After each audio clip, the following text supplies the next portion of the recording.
Handa na ba ang inyong mga puso para sa isang kwentong susubok sa inyong pananaw tungkol sa pag-ibig at pagtataksil? Halina't pakinggan natin ang isang salaysay na magpapatunay na kung minsan, ang pinakamatinding sakit ay nagmumula sa taong pinakamamahal natin. Sinasabi nilang, ang Pasko ay panahon ng pag-asa, pagmamahalan, at mga himala. Ngunit paano kung ang mismong gabing pinakahihintay mo, ang gabing pinuno mo ng pangarap, ay siya ring magiging simula ng iyong pinakamadilim na bangungot? Ang amoy ng hamonado at queso de bola ay bumabalot sa buong kabahayan. Mula sa kusina, matatanaw ni Alani Reyes ang Christmas tree sa kanilang sala. Kumukuti-kutita pang mga ilaw nito na para bang mga bituing nahulog mula sa langit. Bawat palamuti ay maingat niyang pinili. Bawat regalo sa ilalim ng puno ay binalot niya ng pagmamahal. Ito dapat ang pinakaperpektong Pasko para sa kanila. Habang hinahalo ang sarsa para sa pasta, isang kamay niya ay marahang humaplos sa kanyang malaking tiyan. 7 buwan.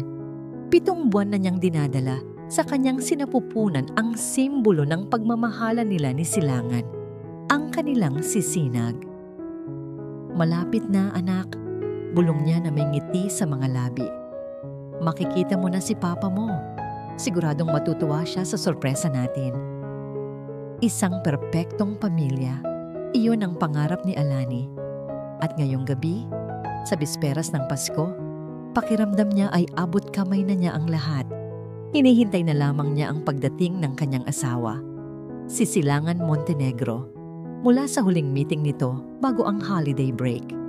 Upang palipasin ang oras, naisipan niyang ayusin ang mga damit na isusuot ni Silangan para sa Noche Buena. Pumasok siya sa kanilang silid, binuksan ang aparador at kinuha ang puting polo na paborito nito. Habang inaayos niya ang kwelyo, isang bagay ang pumukaw sa kanyang pansin. Isang maliit na bakas ng mapulang kolorete. Hindi ito sa kanya. Hindi siya gumagamit ng ganoong kulay. Biglang nanlamig ang kanyang mga kamay. Sandali siyang natigilan. Tinititigan ang maliit na mantsa na para bang isa itong lason. Sinubukan niyang isantabi ito. Baka napahid lang sa opisina, baka sa isang katrabaho. Ngunit may isang maliit na tinig sa kanyang isipan na nagsimulang maghasik ng pagdududa. Ibinalik niya ang damit sa aparador at sinubukang ipagpatuloy ang kanyang ginagawa. Ngunit ang kapayapaan sa kanyang puso ay napalitan na ng munting kaba. Bumalik siya sa sala at napansin niyang naiwan ni Silangan ang briefcase nito sa tabi ng sofa. Naalala niyang mababa na ang baterya ng kanyang telepono. Siguro ay may power bank si Silangan sa loob ng briefcase. Binuksan niya ito. Sa ilalim ng mga dokumento at isang laptop, wala siyang nakitang power bank. Ngunit may iba siyang nakita.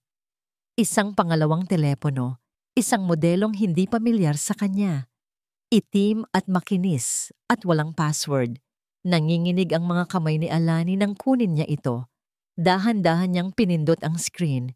Bumungad sa kanya ang isang serye ng mga mensahe mula sa isang pangalang nakarehistro bilang Halia.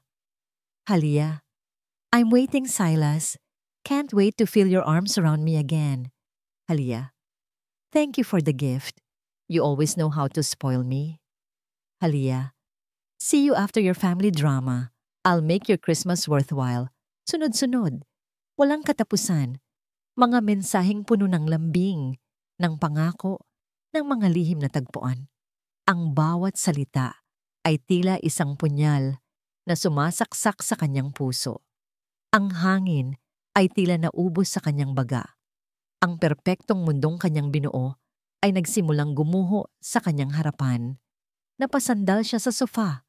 Hawak ang telepono na para bang isa itong ahas na handa siyang tuklawin. Ang mga luha ay nagsimulang mamuo sa kanyang mga mata. Gusto niyang sumigaw, magwala. Ngunit walang boses na lumalabas sa kanyang lalamunan. Sa pagnanais na makahanap pa ng kasagutan o marahil ay ng katibayan na mali ang kanyang iniisip, kinuha niya ang laptop mula sa briefcase.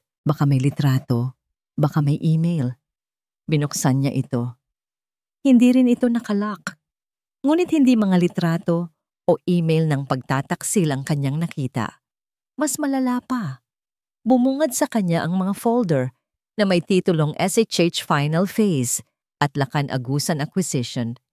Sa loob nito ay mga spreadsheet, mga pekeng kontrata, mga bank transfer sa mga accounts sa ibang bansa. Detalyado, kalkulado. Isang malawakang financial fraud scheme na nagkakahalaga ng bilyon-bilyong piso. At lahat ng ito ay nakaturo sa iisang tao. Ang kanyang asawa, si Silangan. Ang target, ang kumpanya ng kilalang bilyonaryo na si Lacan Agusan. Ang huling dokumentong binuksan niya ay isang email draft. Nakasaad dito na ang lahat ng pondo ay maililipat sa isang offshore account pagsapit ng hating gabi. Pagsapit ng Pasko, ang sakit ng pagtataksil ay napalitan ng purong lagim. Ang lalaking pinakasalan niya, ang ama ng kanyang magiging anak, ay hindi lamang isang manloloko, isa siyang kriminal. Isang halimaw na naghubli sa ilalim ng maskara ng isang mapagmahal na asawa.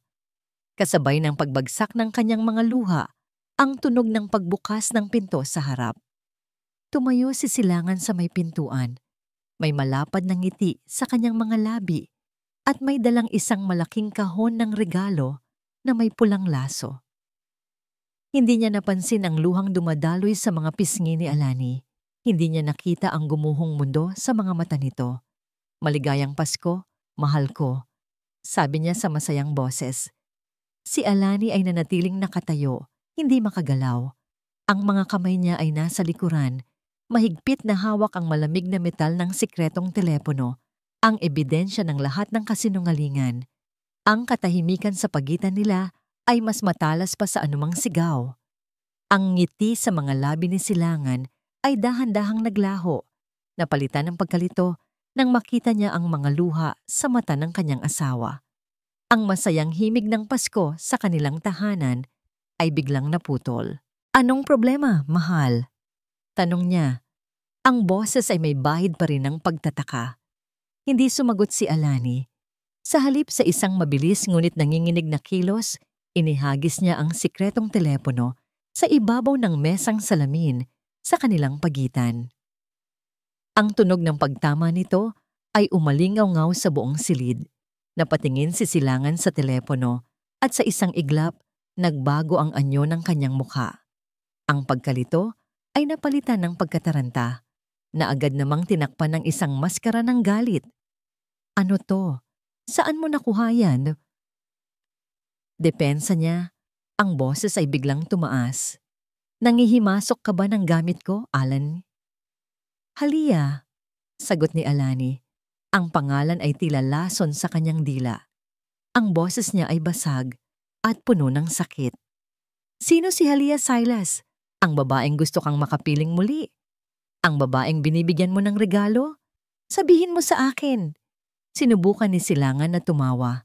Isang tawang pilit at walang buhay. Halia, isa lang siyang kliyente. Huwag kang mag-isip ng kung ano-ano. Nagiging paranoid ka na naman. Ngunit hindi na kayang linlangin ng mga kasinungalingan niya, si Alani. Hindi na ngayon. Kliyente? Humakbang si Alani palapit. Ang takot sa kanyang mga mata ay unti-unting napapalitan ng nag-aalab na galit. At ang laptop, Silas? Ang mga dokumento? Ang pagnanakaw mo sa kumpanya ni Lacan Agusan? Kliyente mo rin ba ang lahat ng iyon? Doon natigilan si Silangan. Ang lahat ng kulay ay nawala sa kanyang mukha. Nahuli na siya. Alam na niya. At nang mawala ang pagkukunwari, lumabas ang tunay na halimaw. So nakita mo na pala, sabi niya. Ang boses ay malamig at walang emosyon. Ano na ngayon? Sisirain mo ang Pasko natin dahil sa pagiging pakialamera mo? Ako pa ang may kasalanan. Hindi makapaniwalang sagot ni Alani. Niloloko mo ako, Silas. Ninanakaw mo ang pinaghirapan ng ibang tao. Para saan? Para sa babaeng yon? Humalakhak si Silangan, isang tunog na mas masakit pa sa sampal. Huwag kang magmalinis, Alani. Oo, mayroon akong iba. At alam mo kung bakit? Dahil napaka-boring mo na. Simula nang mabuntis ka, wala ka ng ibang inatupag, kundi ang batang iyan. Nakalimutan mo nang maging asawa. Ang bawat salita ay isang suntok sa sikmura ni Alani. Mas masakit pa sa katotohanan ng panloloko ay ang kalupitan sa likod nito. Tumayo lang siya roon, hindi makapagsalita, habang dinudurog ni Silangan ang kanyang puso gamit ang mga salita. Tapos na tayo, sabi ni Silangan. Kinuha ang kanyang briefcase at ang sikretong telepono. Hindi man lang niya tinapunan ng tingin si Alani o ang tiyan nito. Huwag mo na akong hahanapin. At sa isang iglap, lumabas siya ng pinto. Isinara ito ng malakas at iniwan si Alani sa gitna ng mga guho ng kanilang perpektong Pasko. Nang marinig niya ang tunog ng paalis na sasakyan, doon bumigay ang mga tuhod ni Alani.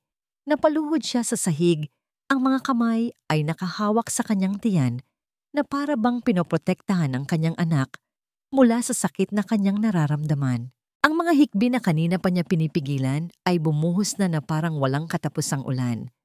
Ang mga kumukutitap na ilaw ng Christmas tree ay tila nanunuya sa kanya. Ang masasarap na pagkain sa lamesa ay nagmistulang abo sa kanyang paningin. Gumuho ang kanyang mundo. Ang lalaking pinangakuan niya ng habambuhay ay siya ring dumurog sa kanya sa paraang hindi niya kailanman inakala. Ilang minuto o marahil ay oras, siyang nanatili roon, nakaluhod sa malamig na sahig, habang ang sakit ay unti-unting nilalamon ang kanyang buong pagkatao. Sa gitna ng kanyang pag-iyak, biglang tumunog ang kanyang telepono. Nanginginig niyang kinuha ito mula sa kanyang bulsa.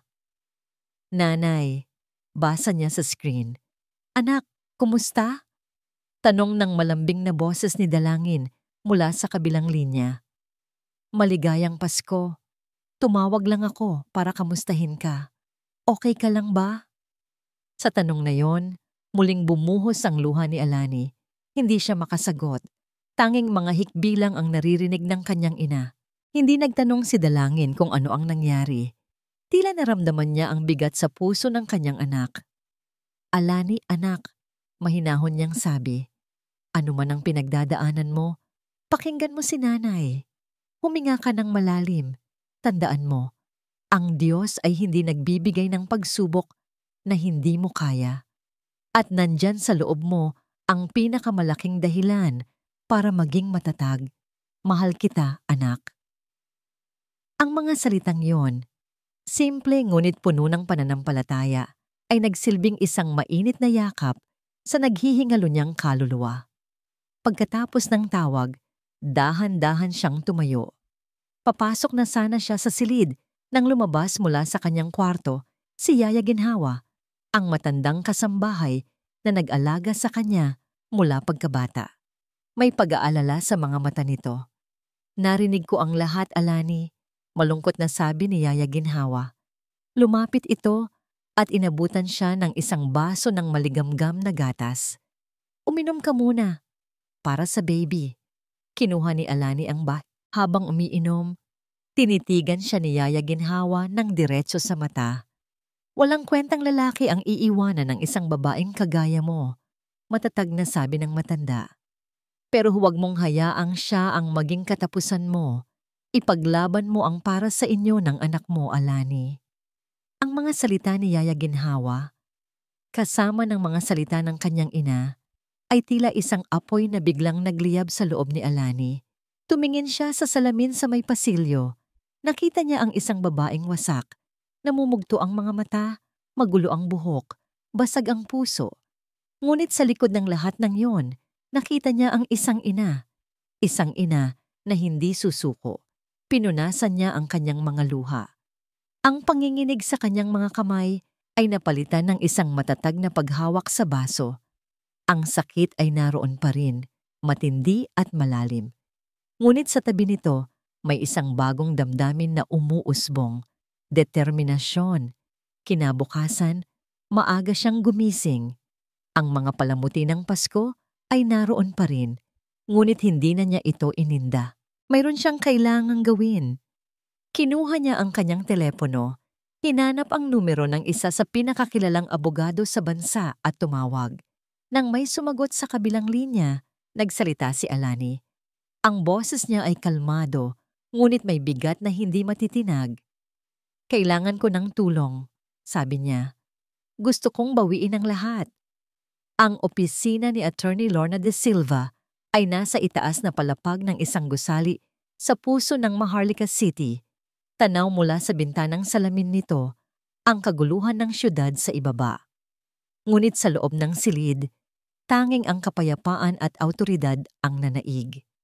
Si Attorney de Silva, isang babaeng nasa kalagitnaan ng kanyang edad na may buhok, na laging nakapusod at mga matang, tila kayang basahin ang kaluluwa ng sinuman, ay matiyagang nakinig sa bawat salita ni Alani.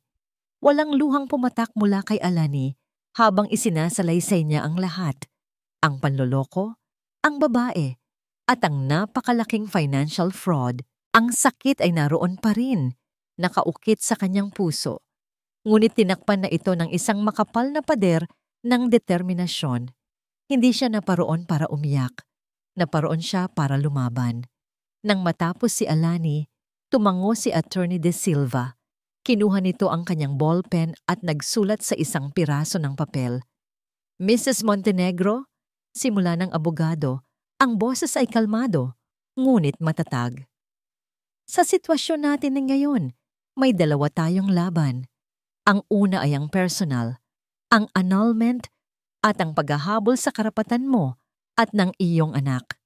Ang pangalawa, na mas komplikado, ay ang kasong kriminal laban sa iyong asawa. Gusto kong makuha ang hustisya, attorney, para sa akin at para sa mga taong niloko niya. Sagot ni Alani. Ang mga kamay ay mahigpit na nakakuyom sa ibabaw ng kanyang kandungan. At makukuha natin iyon, tiniyak ni Attorney de Silva. Ngunit kailangan nating maging matalino.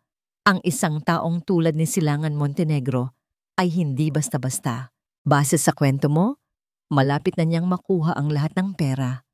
Ang unang layunin natin ay pigilan siyang itakas ang mga ari-arian ninyo. Paano po natin gagawin iyon? Ngumiti ng bahagya ang abogado. Isang ngiting nagpapahiwatig ng isang matalinong estratehiya. Ang pinakamalaki ninyong conjugal property ay ang bahay na tinitirhan ninyo. Hindi niya maaaring ibenta yon nang wala ang pirma mo. Pero may magagawa tayo. Hindi natin siya pipigilan, Alani. Haharangan lang natin ang daan niya. Ipinaliwanag ni Attorney de Silva ang plano. Ito ay isang legal na maniobra na simpleng ngunit napakatalino sa pamamagitan ng paglalagay ng bahay nila sa merkado para ibenta. Kahit na hindi pa ito tuluyang maibebenta, magtitrigger ito ng isang proseso sa bangko at sa korte. Ito ay maglalagay ng isang lis pendens o notice of pending action sa titulo ng lahat ng kanilang ari-arian. Sa madaling salita, pansamantala nitong i-freeze ang karamihan sa kanilang joint assets. Hindi makakagalaw si Silangan, hindi niya maitatakbo ang pera. Gawin po natin, walang pag-aalinlangang sabi ni Alani. Ang bahay na yon, ang bahay na binuo niya ng mga pangarap, ay siya na ngayong magiging sandata niya. Kinabukasan, pagkatapos pirmahan ang lahat ng kinakailangang dokumento, isang kilalang real estate company ang nagpadala ng kanilang ahente. Si Alani mismo ang naglibot sa ahente sa loob ng bahay. Bawat sulok ay may alaala. Ang kusina, kung saan nila pinlano ang kanilang pamilya, ang sala, kung saan sila nangako ng walang hanggan. Ngunit habang ipinapakita niya ito, hindi na pangarap ang kanyang nakikita, kundi mga piraso ng isang basag na salamin. Nang matapos sila, matatag niyang pinirmahan ang kontrata. Samantala, sa isang penthouse suite ng isang 5-star hotel, si Silangan Montenegro ay nagigising sa tabi ni Halia. Ang sikat ng araw ay tumatama sa kanilang balat at ang mundo ay tila na sa kanilang mga palad. Inabot niya ang kanyang telepono, hindi ang sikretong telepono, kundi ang kanyang personal na telepono upang tingnan ang stock market. "Good morning, handsome," bati ni Halya. Ang boses ay malambing habang yumayakap ito sa kanyang likuran. "Good morning," sagot ni Silangan. Isang mabilis na halik ang iginawad sa noo nito bago muling ibinaling ang atensyon sa telepono. Para sa kanya, tapos na ang kabanata ni Alani. Isa na lamang itong abala na kailangan niyang ayusin. Ang mahalaga ay ang huling hakbang ng kanyang plano.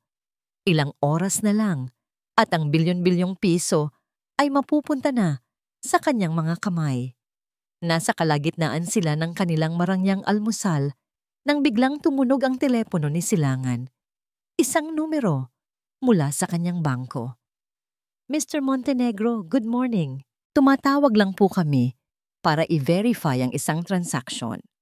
Mayroon pong notice of sale na inilagay sa inyong primary residence at bilang protocol, kailangan naming pansamantalang i-freeze ang inyong joint accounts hanggang maklarify ito." Nabitawan ni Silangan ang kanyang kubyertos.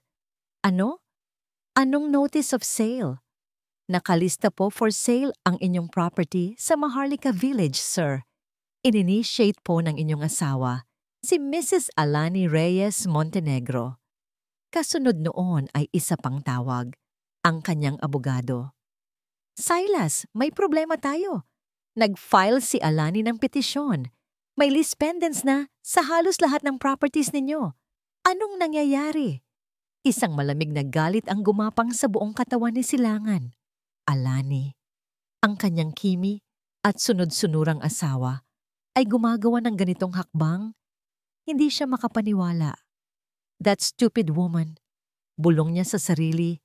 Ang mga daliri ay nanginginig sa galit. "May problema ba, Silas?" tanong ni Halya, na napansin ang biglaang pagbabago sa kanyang mood. Hindi sumagot si Silangan. Mabilis niyang dinial ang numero ni Alani. Nang sagutin ito, isang kalmadong boses ang kanyang narinig. "Hello? Alani, anong kalokohan ito?" Sigaw niya sa telepono. Ang boses ay umalingaw-ngaw sa buong suite. "Bawiin mo ang ginawa mo. Ngayon din. Huwag mo akong subukan." Sa kabilang linya, si Alani ay nakatayo sa harap ng kanilang bahay. Katatapos lang ikabit ng ahente ang isang malaking for sale sign sa kanilang hardin.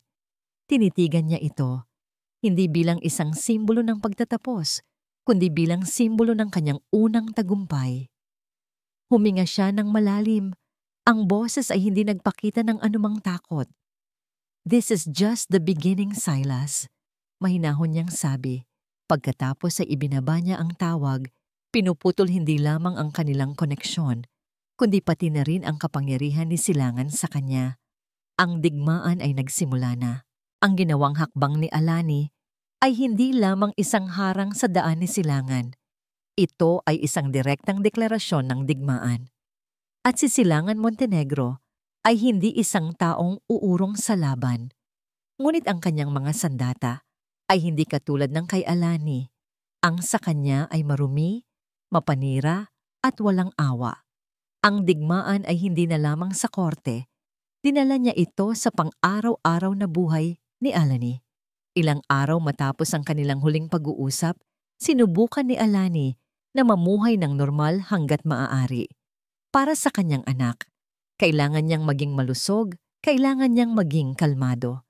Itinutulak niya ang shopping cart sa pasilyo ng isang supermarket.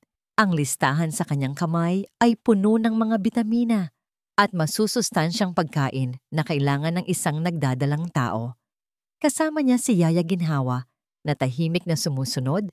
Ang presensya nito ay sapat ng suporta.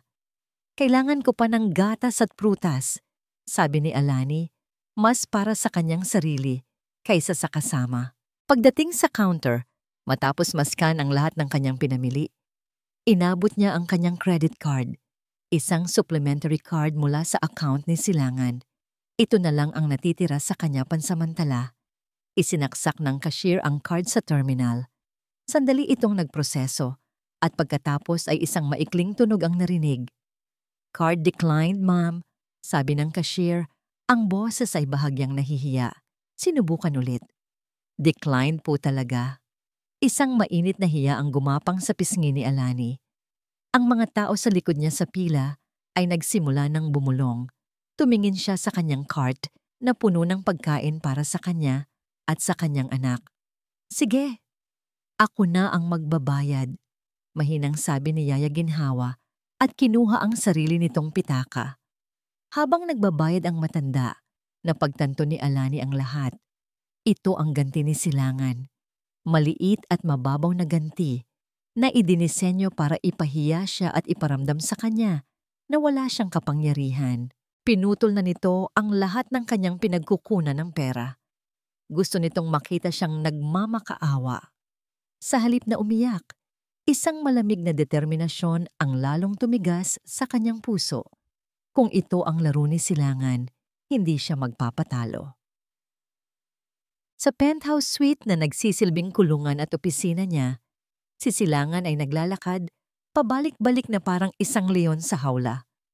Ang ginawa ni Alani ay nagdulot ng malaking abala. Ang mga bangko ay naghihigpit. Ang mga abogado ay nagtatanong. Bawat oras na lumilipas ay panganib para sa kanyang engranding plano. Hindi uubra to, sabi niya sa kanyang sarili at mabilis na tinawagan ang kanyang pinagkakatiwalaang assistant. Rico, bungad niya nang sagutin ang tawag. Walang anumang pagbati. Kailangan nating bilisan. I-liquidate mo ang lahat ng non-frozen assets. Ilipat mo sa mga account sa labas. Ngayon na. Pero Sir Silas, masyadong delikado. Gawin mo na ang sinabi ko. Putol ni Silangan. Ang boses ay puno ng galit. At isa pa, pumunta ka sa opisina. Ang lahat ng files na may kinalaman sa Project Horizon, purahin mo. Lahat ng paper trail, i-shred mo. Sunugin mo kung kailangan. At ang mga server, i-wipe mo. Walang dapat maiwang ebidensya. Naiintindihan mo? Oo po, sir. Nanginginig na sagot sa kabilang linya. Ibinaba ni Silangan ang tawag. Kailangan niyang mag-isip ng paraan para sirain si Alani. Hindi lang sa pinansyal, kailangan niyang sirain ang reputasyon nito. Sinimulan niyang tawagan ang ilang mga kaibigan sa alta sosyedad, nagkakalat ng mga kasinungalingan, na si Alani ay maluho, may sakit sa pag-iisip, at sinusubukan siyang sirain dahil sa pera. Ang anino ng kanyang mga kasinungalingan ay nagsimula ng kumalat. Sa kabilang dako ng lungsod, sa pinakamataas na palapag ng Lakan Tower, isang board meeting ang nagaganap. Sa dulo ng mahabang mesa na gawa sa mahogany ay nakaupo si Lakan Agusan, isang lalaking nasa mga huling taon ng kanyang buhay na may buhok na halos puti na, ngunit ang kanyang mga mata ay nananatiling matalas at mapanuri. Nagtataglay siya ng bigat ng karanasan at kapangyarihan na kayang magpatahimik ng sinumang nasa silid. Sa malaking screen sa harap, ipinapakita ang financial report ng Silangan Horizon Holdings, ang kumpanyang balak nilang bilhin para palawakin ang kanilang imperyo. Habang nagsasalita ang kanyang finance head, ang mga mata ni Lakan ay nakapako sa mga numero. May isang bagay na hindi tama. Sandali, putol niya. Ang kanyang boses ay kalmado, ngunit sapat na para patigilin ang lahat. Itinuro niya ang isang graph sa screen. The numbers on the projected revenue for the Mindanao expansion, they don't align with the capital expenditure reports. Masyadong malaki ang agwat. It looks too good to be true. Nagkatinginan ng ibang mga miyembro ng board. Para sa kanila, ang mga numero ay mukhang maganda. Isang magandang investment. Ngunit ang karanasan ni Lakan ay nagsasabi sa kanya ng iba. Let's postpone the final acquisition, utos niya. I want our team to do a deeper, independent audit on Silangan Montenegro's company. Something feels off. Pagkatapos ng meeting, bumalik si Lakan sa kanyang malawak at tahimik na opisina. Ang kapangyarihan at yaman na nakapalibot sa kanya ay tila naglalaho kapag siya ay mag-isa. Mula sa isang drawer sa kanyang mesa, Kinuha niya ang isang lumang pitaka at mula sa loob nito, isang kupas na litrato. Ang litrato ng isang batang babae na may malaking laso sa buhok at isang matamis, walang malay na ngiti. Ang kanyang anak na babae na matagal nang nawalay sa kanya dahil sa isang mapait na hidwaan sa pamilya. Tinitigan niya ang mga mata sa litrato, mga matang puno ng buhay. Bawat araw, dinadala niya ang bigat ng pangungulila at pagsisisi. Ang buong imperyo niya ay walang halaga kung hindi niya maibabahagi ito sa kaisa-isang tagapagmana niya. Ibinalik niya ang kanyang tingin mula sa litrato patungo sa bintana, kung saan tanaw ang siyudad. Ang pangalang Silangan Montenegro ay umalingaw-ngaw sa kanyang isipan, kasama ang hindi maipaliwanag na pakiramdam ng hinla. Ang kanyang instinct bilang isang ama at bilang isang negosyante ay nagsasabi sa kanya na mag-ingat. Pinindot niya ang intercom sa kanyang mesa. "Rose, tawagin mo si Ramos, ang head of security. Papuntahin mo sa opisina ko. Agad." Ilang sandali lang, pumasok ang isang matipunong lalaki na nakasuit. Tumingin sila kanagusan sa kanyang security head. Ang kanyang mga mata ay malamig at desidido. "Imbestigahan ninyo si Silangan Montenegro." Utos niya, ang boses ay walang bahid ng pag-aalinlangan. Bawat galaw niya. Kung ang mundo ni Alani ay gumuho dahil sa katotohanan, ang mundo naman ni Halia Vega ay binuo sa isang tore ng mga kasinungalingan, isang toreng kumikinang at marangya sa labas, ngunit marupok at guwang sa loob. Para sa kanya, si Silangan Montenegro ay hindi isang kontrabida. Siya ang kanyang bayani, ang kanyang tagapagligtas mula sa isang buhay na hindi niya ninanais. Pero kahit ang pinakamatamis na panaginip ay may hangganan, lalo na kung ito ay itinayo sa pundasyon ng panlilinlang. Nakatayo si Halia sa harap ng isang salaming may taas mula sa sahig hanggang kisame, suot ang isang itim na evening gown na kumikinang sa bawat paggalaw. Regalo yon ni Silangan, isa sa napakaraming regalo. Ang penthouse suite na tinitirhan nila ay puno ng mga designer bags, mga alahas, mga sapatos na hindi pa niya naisusuot. Ito ang buhay na ipinangako ni Silangan sa kanya. Ang buhay na pinangarap niya. Ngumiti siya sa kanyang refleksyon, ngunit ang nangiti ay hindi umabot sa kanyang mga mata. Sa loob ng ilang araw, ang kanyang bayani ay nagbago. Mula ng gabing iyon ng Pasko, nang bumalik si Silangan sa hotel na may kulog sa kanyang mukha at bagyo sa kanyang mga mata, ang lahat ay tila nag-iba. Ang dating malambing na si Silas ay naging iritable at palaging wala sa sarili. Ang mga gabi nila, na puno ng tawanan at mga pangarap, ay napalitan ng mahahabang oras ng pananahimik na binabasag lamang ng tunog ng kanyang pag-type sa laptop o ng kanyang galit na boses sa telepono.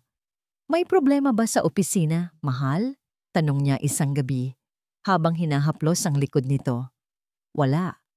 Huwag mo nang intindihin," mabilis na sagot ni Silangan. Hindi man lang inaalis ang tingin sa screen.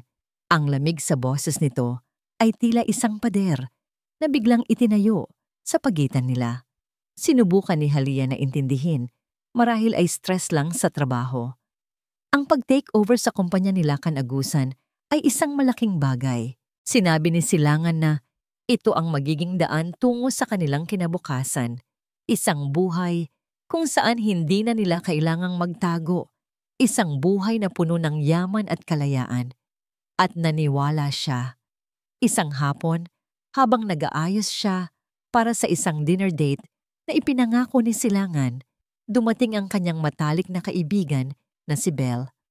"Hindi ko gusto ang lalaking yan para sa'yo, Halia," sabi ni Belle, habang pinagmamasdan siyang mag-makeup. "May mali sa kanya. Masyadong perpekto para maging totoo." "Belle, please," sawi ni Halia. "Mahal ako ni Silas at mahal ko siya. Hindi mo lang siya naiintindihan." "Ang hindi ko maintindihan ay kung bakit ka pumapayag na maging pangalawa," giit ni Belle. May asawa siya, Halia. Isang buntis na asawa. Ang katotohanan yon ay isang tinik na laging nakabaon sa puso ni Halia. Ngunit tinuruan siya ni Silangan na huwag itong pansinin. Isang pagkakamali, sabi ni Silangan. Isang kasal na walang pag-ibig. Ikaw ang mahal ko. Malapit na kaming maghiwalay. At naniwala siya. Magiging maayos din ang lahat. Pilit ng ngiting sabi ni Halia, mas para kumbinsihin ang sarili kaysa ang kaibigan. Nang gabing iyon, kinansila ni Silangan ang kanilang dinner date sa huling minuto. Isang emergency meeting daw. Naiwan si Halia sa suite, mag-isa. Suot ang kumikinang na gown, napapalibutan ng karangyaan, na biglang parang naging isang gintong hawla. Hindi siya mapakali. May isang bagay sa loob niya na nagsasabing may mali. Ang kanyang intuition na matagal na niyang isinasantabi ay nagsimulang sumigaw. Dahil sa hindi maipaliwanag na udyok, naisipan niyang magtimpla ng kape. Habang naglalakad siya sa pasilyo patungong kusina, narinig niyang may kausap si Silangan sa telepono sa loob ng study room. Hindi niya sinasadyang makinig, ngunit ang pinto ay bahagyang nakaawang at ang mga salitang narinig niya ay nagpatigil sa kanyang paghinga. Hindi mahalaga kung anong mangyari sa kanya.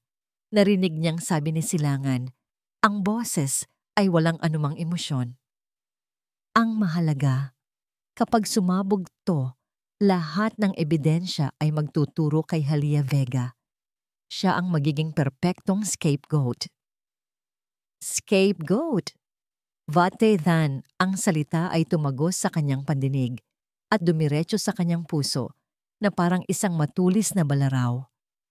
Siguraduhin mong malinis ang pangalan ko, abogado. Siya ang dapat managot sa lahat. Intindihin mo, wala akong pakialam sa kanya. Siya ay isang kasangkapan lamang. Kasangkapan. Isang kasangkapan lamang. Nabitawan ni Halia ang tasang hawak niya. Ang tunog ng nabasag na porselana sa sahig ay umalingaw-ngaw sa katahimikan ng gabi. Biglang bumukas ang pinto ng study room. Lumabas si Silangan. Ang muka ay nagpapakita ng pagkagulat na agad napalitan ng isang malamig at mapanuring tingin. Nakita niya si Halia na nakatayo roon. Ang muka ay maputla na parang papel. Ang mga mata ay nanlalaki sa takot at hindi makapaniwala. Nakita niya ang mga bubog ng tasa sa paanan nito. Ang maskara ni Silangan ay tuluyan ng nahulog. Ang ngiti, ang lambing, lahat ay naglaho. Ang natira na lang ay ang malamig at kalkuladong estranghero sa kanyang harapan. May narinig ka ba? Tanong ni Silangan. Ang boses ay mahinahon, ngunit may bigat ng isang banta. Hindi makasagot si Halia. Ang lalamunan niya ay tila piniga. Ang lalaking minahal niya, ang lalaking pinagkatiwalaan niya ng kanyang buong buhay, ay siya ring naghahanda ng kanyang sariling bitayan. Ang gintong hawla ay biglang naging isang selda ng kamatayan. At napagtanto niya, huli na para tumakas. Ang tanong ni Silangan ay hindi nangangailangan ng sagot. Ang takot na nakarehistro sa mukha ni Halia ay sapat ng kumpirmasyon. Sa isang iglap, ang lalaking minahal niya ay naging kanyang bantay. Ang penthouse suite na dati niyang paraiso ay naging kanyang bilangguan. Ngumiti si Silangan. Isang ngiting hindi umabot sa kanyang mga mata. Napagod ka lang siguro, mahal. Magpahinga ka na. Kinuha nito ang braso ni Halia. Ang pagkakahawak ay tila malambing, ngunit sa ilalim noon ay ang bakal na diin ng isang babala. Simula ng gabing iyon, hindi na siya iniwang mag-isa. Ang mga sumunod na araw ay isang malabong panaginip para kay Halia. Isang bangungot. Si Silangan ay laging nasa paligid. Ang kanyang presensya ay isang patuloy na banta. Ang kanyang telepono ay kinuha nito. Pinalitan ng bago. Isang regalo daw. Pero alam ni Halia na ito ay para mabantayan ang bawat tawag at mensahe niya. Hindi na siya pinayagang lumabas ng mag-isa. Ang pagmamahal na dati niyang naramdaman ay napalitan ng purong takot. Alam niyang wala siyang laban. Si Silangan ay makapangyarihan at konektado. Kung susubukan niyang tumakas, mahahanap siya nito. Kung pupunta siya sa pulis, sino ang paniniwalaan nila? Ang isang hamak na kabit o ang isang respetadong negosyante? At higit sa lahat, alam ni Silangan ang kanyang kahinaan, ang kahihiyan ng kanyang nakaraan. Ngunit ang takot ay may kakayahang magtulak sa isang tao na gawin ang hindi inaasahan. Isang gabi, habang naliligo si Silangan, nagkaroon si Halia ng pagkakataon. Alam niyang kailangan niyang makahanap ng ebidensya, isang bagay na magpapatunay na hindi siya ang kriminal. Isang bagay na maililigtas ang kanyang sarili. Nanginginig ang buong katawan, pumasok siya sa study room ni Silangan, isang lugar na dati niyang hinahangaan, ngunit ngayon ay kinatatakutan.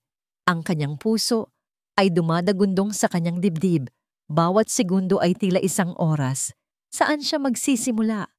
Tiningnan niya ang mga drawer, ang mga estante ng libro, at doon, sa ilalim ng mesa, nakita niya ang isang maliit at itim na metal box, nakalock. Naghahanap siya ng kahit anong pwedeng gamitin para buksan ito. Sa isang desk organizer, nakakita siya ng isang paperclip.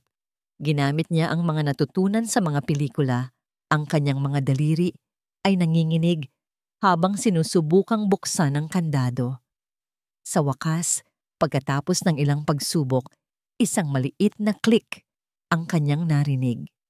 Nang buksan niya ang kahon, tila huminto ang kanyang paghinga. Sa loob, naroon ang lahat. Isang pekeng pasaporte na may pangalan niya at ibang litrato.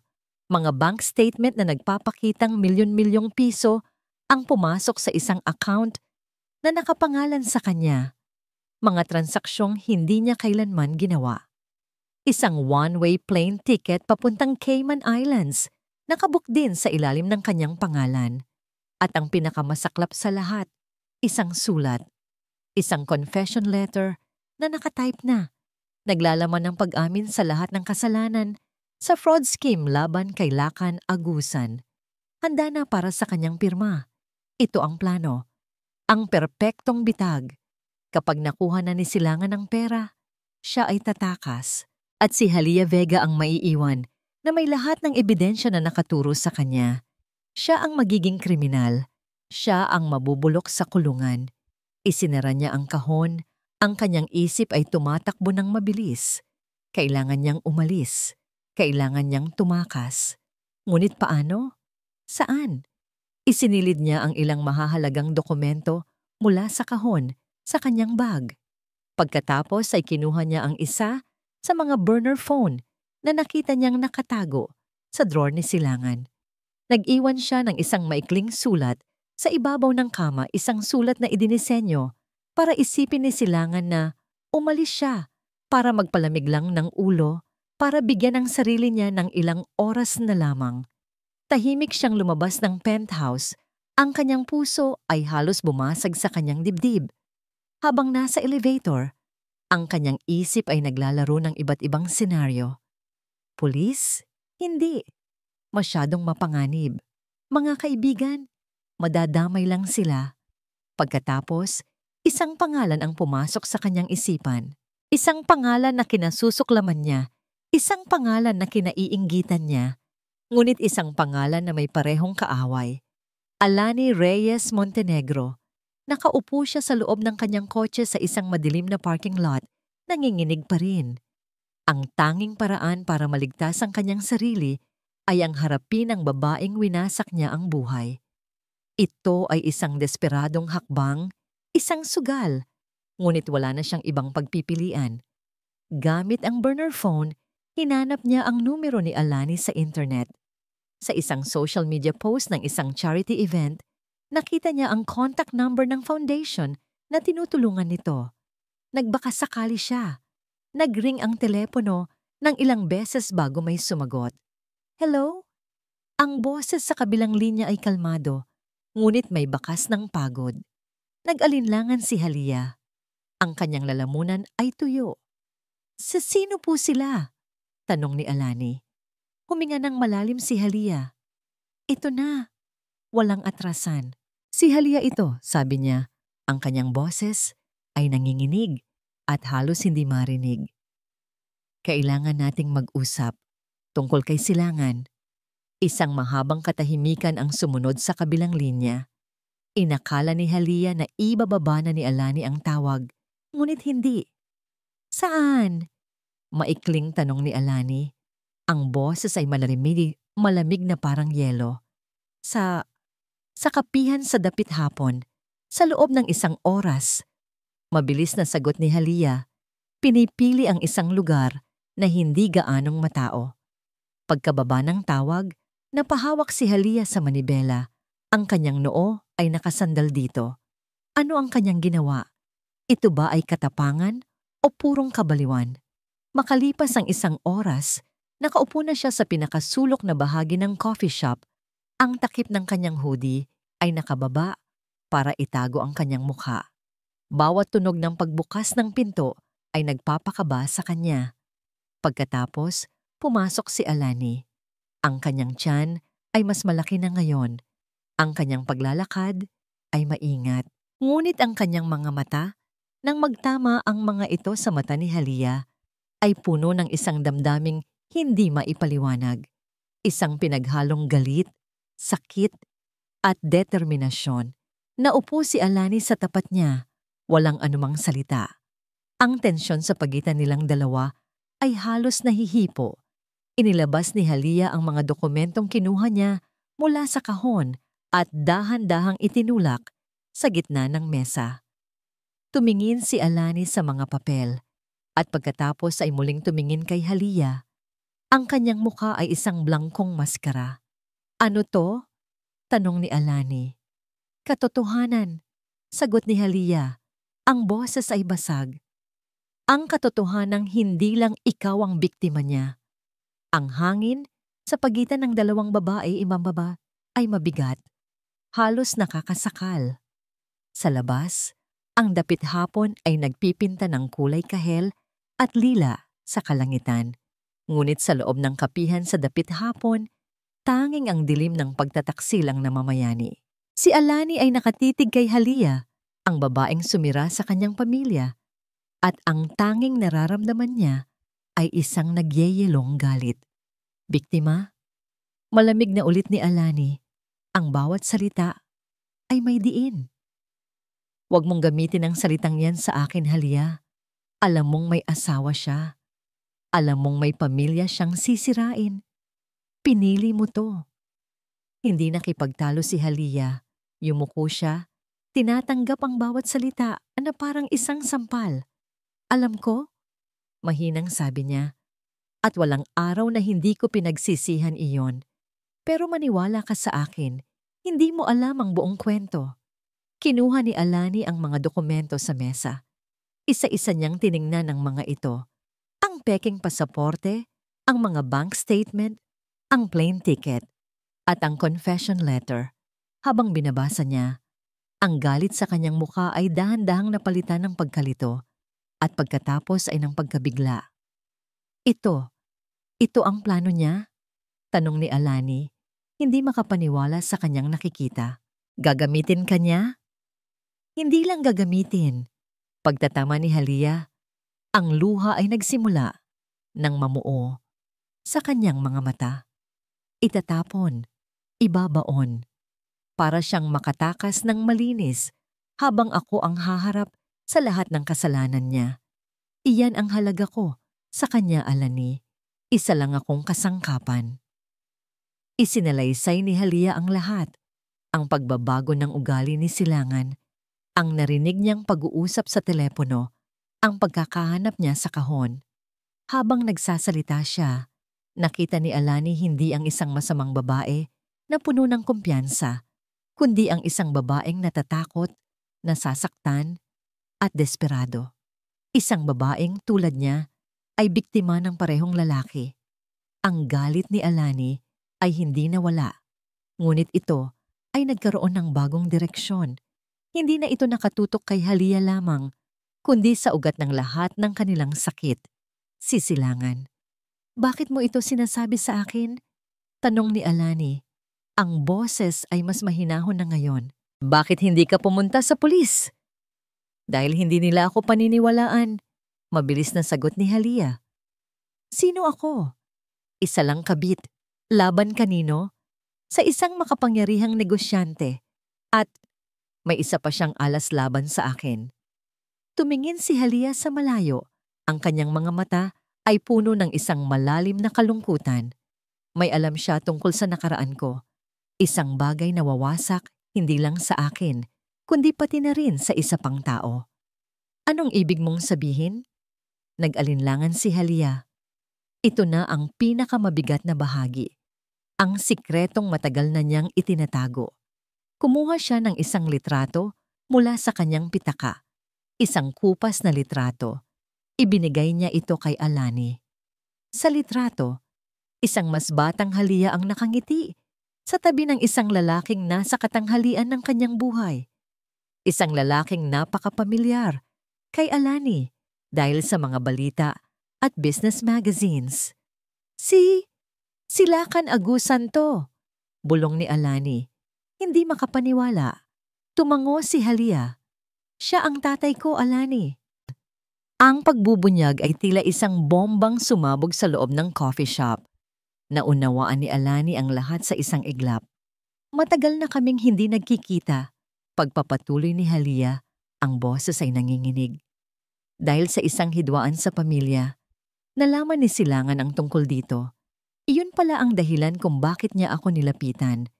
Hindi dahil sa kung sino ako, kundi dahil sa kung kaninong anak ako. Ginamit niya ako para makalapit sa kumpanya ni Papa.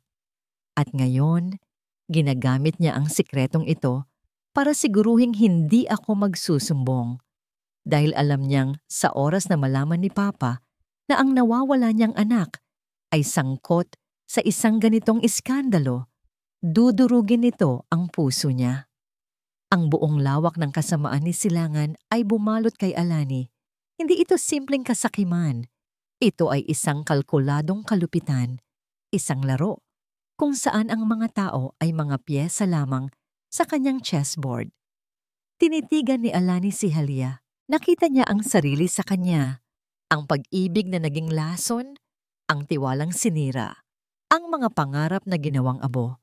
Hindi sila magkaibigan, marahil ay hindi kailanman magiging, ngunit sa sandaling iyon, sila ay magkakampi.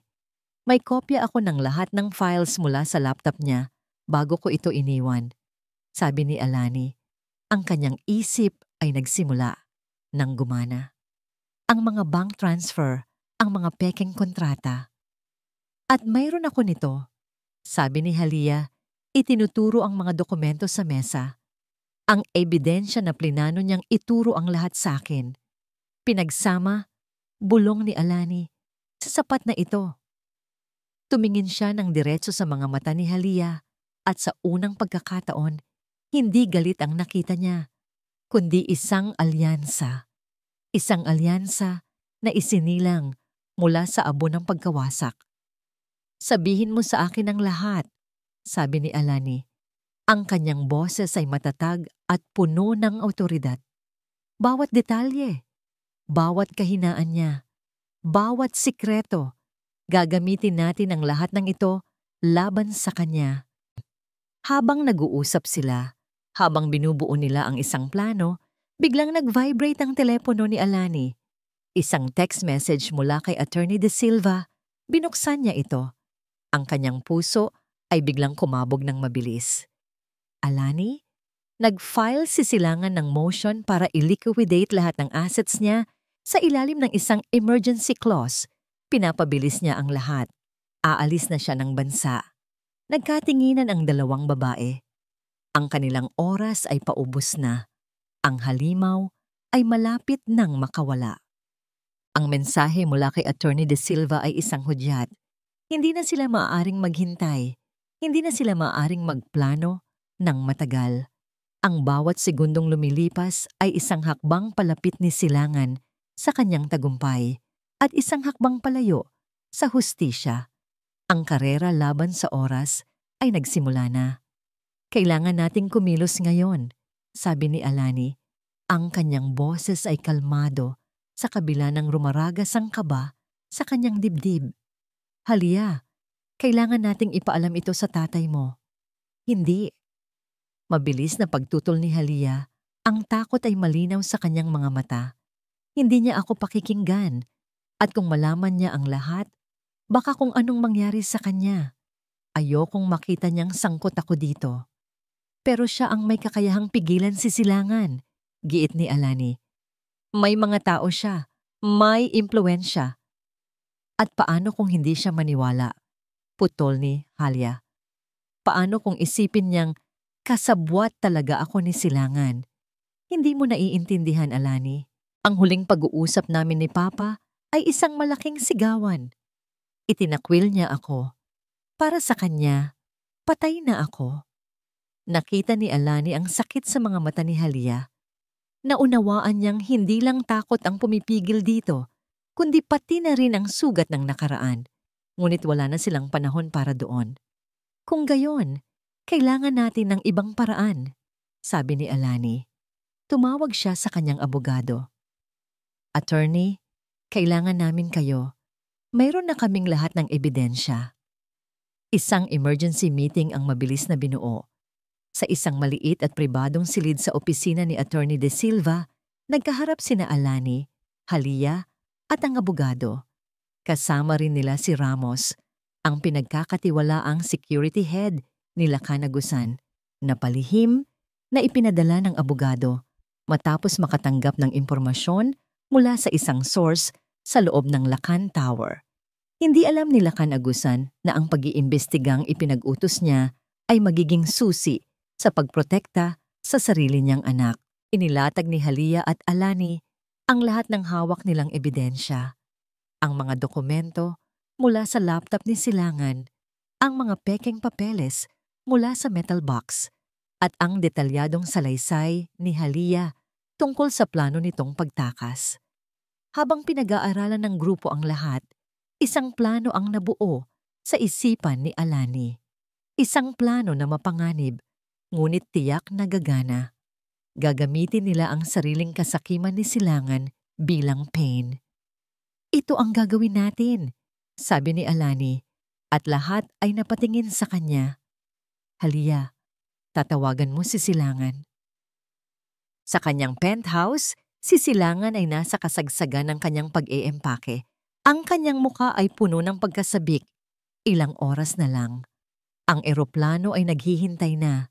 Ang bagong buhay ay abot kamay na. Ang tanging kulang na lang ay ang kumpirmasyon ng huling bank transfer. Nang biglang tumawag ang burner phone na ibinigay niya kay Halia, kumunot ang kanyang noo. Nasaan ka? Bungad niya, ang boses ay iritado. Silas, natatakot ako. Umiiyak na sabi ni Halia sa kabilang linya. Isang pag-arte na pinaghandaan nilang mabuti. Narinig ko sa balita, iniimbestigahan na raw ni Lacan Agusan ang kumpanya mo. Mahuhuli tayo. Tumahimik ka, sigaw ni Silangan. Huwag kang gagawa ng kahit anong katangahan. Nasaan ka? Nagtatago ako. Pero Silas, may naisip akong paraan. Pagpapatuloy ni Halia, ang boses ay tila desperado. May kilala akong tao. Nagbebenta siya ng mga direhistradong diamante. Pwede nating ilagay ang isang bahagi ng pera doon. Mas madaling itakas, mas mahirap i-trace. Isang huling, malaking transaksyon bago tayo maghiwalay ng landas. Natahimik si Silangan. Mga diamante. Black market. Mapanganib, oo. Ngunit napakatalino. Mas malinis kaysa sa mga bank transfer na pwedeng masubaybayan. Ang kasakiman ay kumislap sa kanyang mga mata. Sinong kausap mo? Tanong niya. Ang kanyang hinala ay nakikipaglaban sa kanyang pagkagahaman. Isang matagal ng kontak ng pamilya. Mapagkakatiwalaan, makikipagkita siya sa atin. Sa isang lumang bodega malapit sa pier. Bago ang flight mo. Silas, ito na lang ang paraan para makasigurado tayo. Nag-isip si Silangan. Kung totoo ito, masisiguro niya ang isang malaking bahagi ng pera na hindi matutunton ng sinuman. Kung patibong ito, sino ang gagawa? Si Halia? Ang babaeng hawak niya sa leeg? Imposible. Sige, sabi niya sa wakas. I-text mo sa akin ang address, magkita tayo doon, at siguraduhin mong hindi ito patibong, Halia. Dahil kung malaman kong niloloko mo ako, sisiguraduhin kong hindi mo na masisilayan ang araw. Pagkababa ng tawag, isang mayabang na ngiti ang sumilay sa labi ni Silangan. Kahit sa huling sandali, nagagamit pa rin niya ang katangahan ng babaeng iyon. Sa isang itim na van na nakaparada, may ilang metro mula sa bodega. Ang tensyon ay halos hinihiwa. Si Alani ay nakaupo sa loob.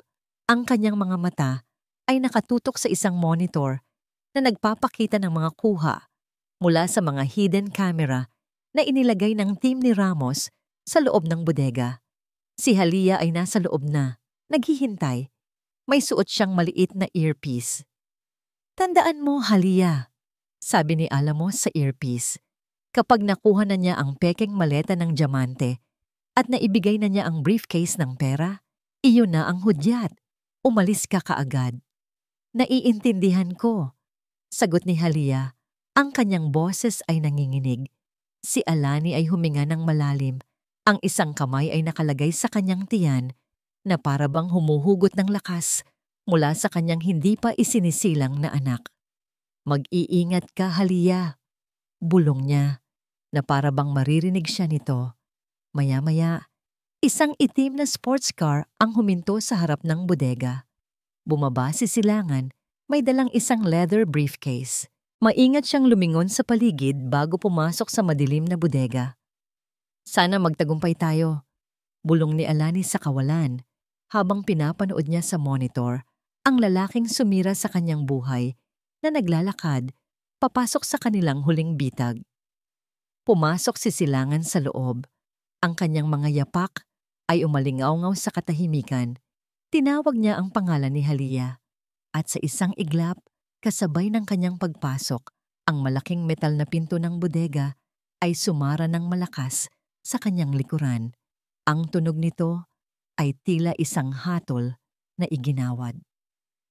Ang malakas na kalabog ng pagsasara ng pinto ay nagpabingi kay Silangan.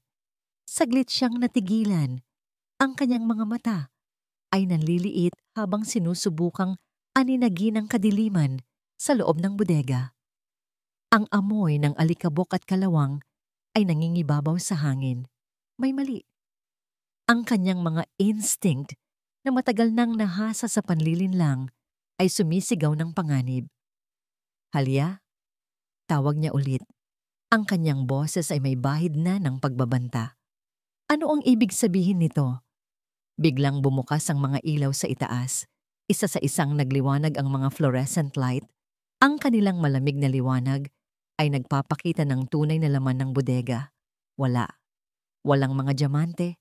Walang mga transaksyon. Tanging si Halia lamang na nakatayo sa gitna. Ang mukha ay isang pinaghalong takot at determinasyon. At sa likod nito, dahan-dahang lumabas mula sa anino ang isang figura na hindi niya inaasahang makita. Isang figura na dapat ay wasak at umiiyak sa isang sulok. Ang kanyang asawa, si Alani. Nabitawan ni Silangan ang briefcase. Ang pagkabigla sa kanyang mukha ay hindi maitatago. Alani, anong ginagawa mo dito? Ngunit hindi na ito ang Alani na kilala niya. Ang babaeng nakatayo sa kanyang harapan ngayon ay hindi na ang mahinhin at sunod-sunurang asawa. Ang kanyang mga mata, bagamat may bakas pa rin ng sakit, ay nagliliyab sa isang apoy na hindi pa niya nakikita dati. Ang kanyang tindig, sa kabila ng malaking tiyan, ay matatag na parang isang bato. Nagtataka ka ba, Silas? Kalmadong tanong ni Alani. Ang kanyang boses ay umalingaw-ngaw sa loob ng tahimik na bodega. Akala mo ba, habang buhay mo akong pwedeng tapak-tapakan? Akala mo ba, hahayaan ko na lang na sirain mo ang buhay ko at ang buhay ng magiging anak natin? Anong pinagsasabi mo? Siya, sabi ni Silangan. Itinuturo si Halia. Niloloko ka lang niya. Halika na, Alani. Umalis na tayo dito. Humalakak si Alani. Isang tawang walang kagalakan. Tapos na ang mga kasinungalingan mo, Silas. Tapos na ang pag-arte. Humakbang siya palapit. Bawat hakbang ay may bigat ng lahat ng sakit na idinulot nito sa kanya. Minahal kita, Silas. Ibinigay ko sa iyo ang lahat. Ang tiwala ko, ang mga pangarap ko, ang puso ko. At anong ginawa mo? Ginamit mo ang pagmamahal na yon para wasakin ako. Ginamit mo ang tiwala ko para magtayo ng isang imperyo ng kasinungalingan. Tumingin siya sa briefcase na nahulog sa sahig. Lahat ng ito, ang pagnanakaw, ang panloloko, ang mga taong sinira mo ang buhay para lang sa pera. Akala mo ba makakatakas ka? Wala kang pruweba. Sigaw ni Silangan. Ang kanyang pagkalito ay napalitan na ng desperasyon. Diyan ka nagkakamali, sagot ni Alani. At sa hudyat na yon, isa pang pinto ang bumukas. Mula roon, pumasok ang dalawang unipormadong pulis. At sa likod nila, isang figura na nagpatigil sa mundo ni Silangan. Si Lakan Agusan.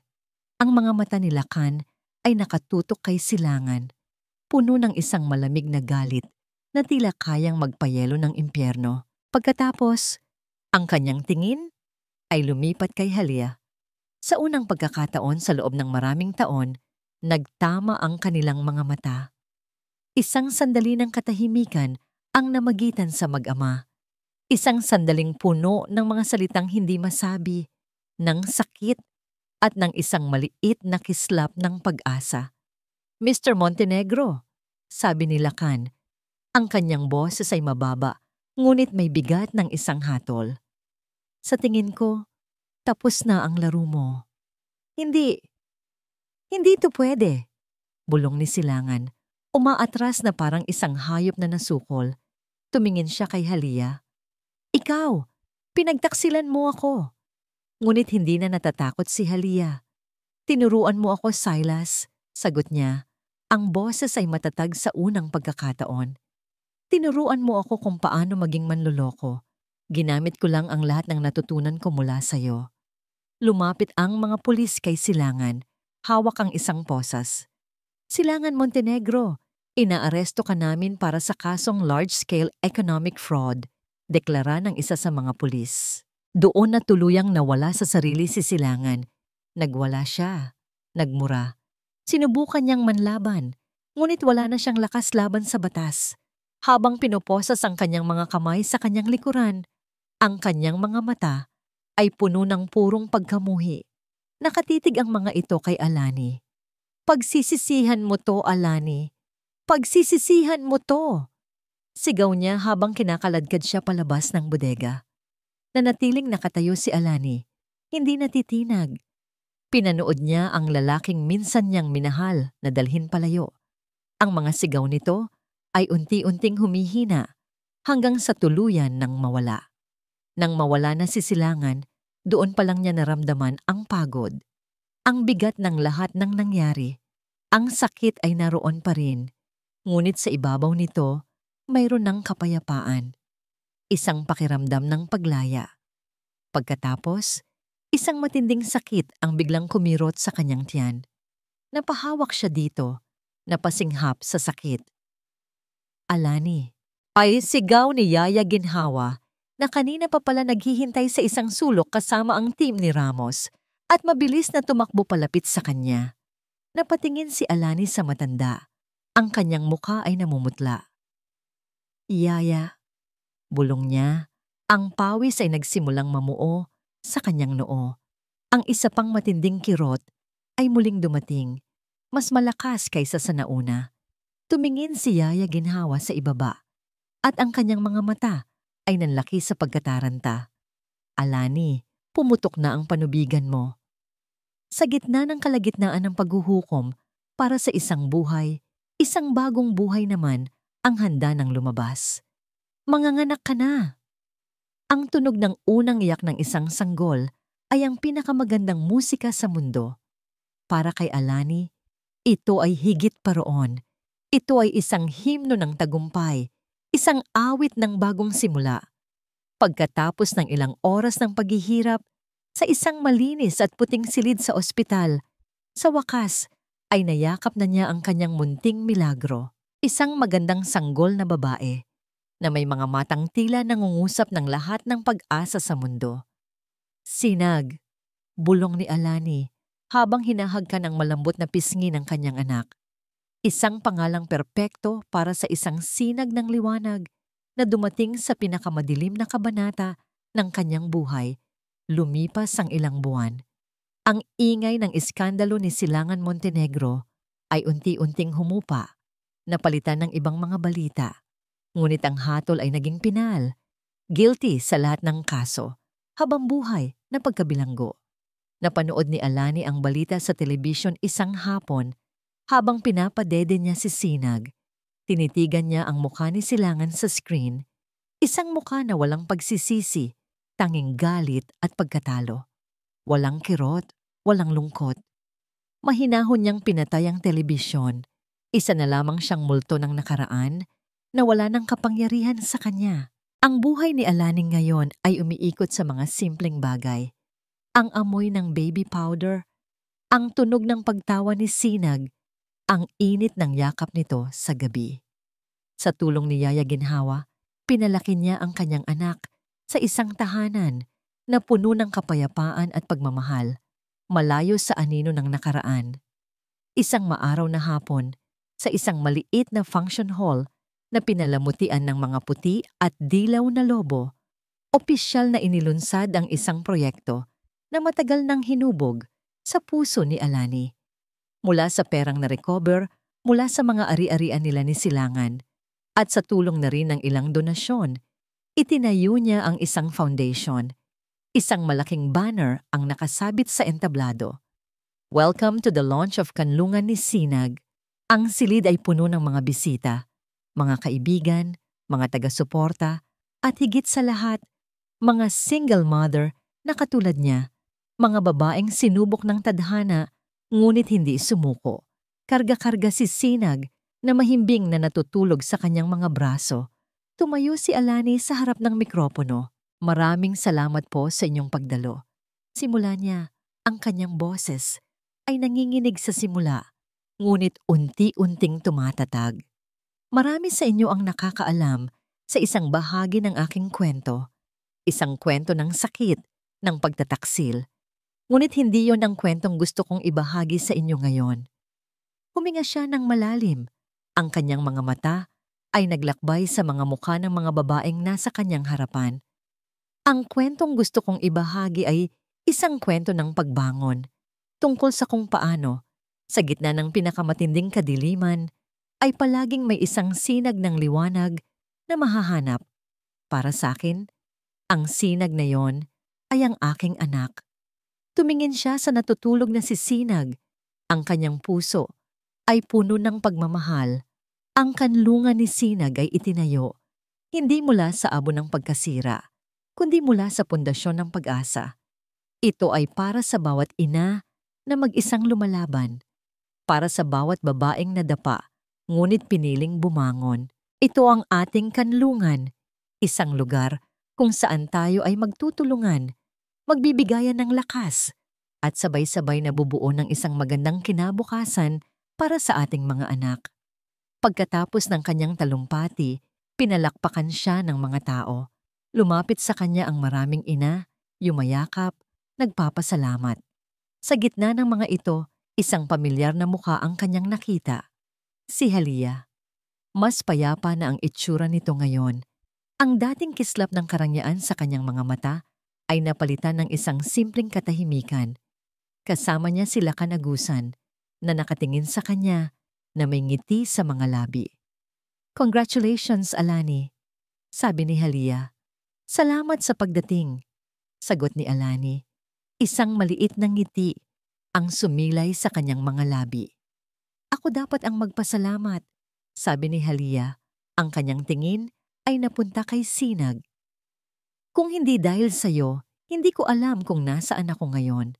Binigyan mo ako ng pagkakataong itama ang mga pagkakamali ko at muling buuin ang nasira kong relasyon. Tumingin siya sa kanyang ama.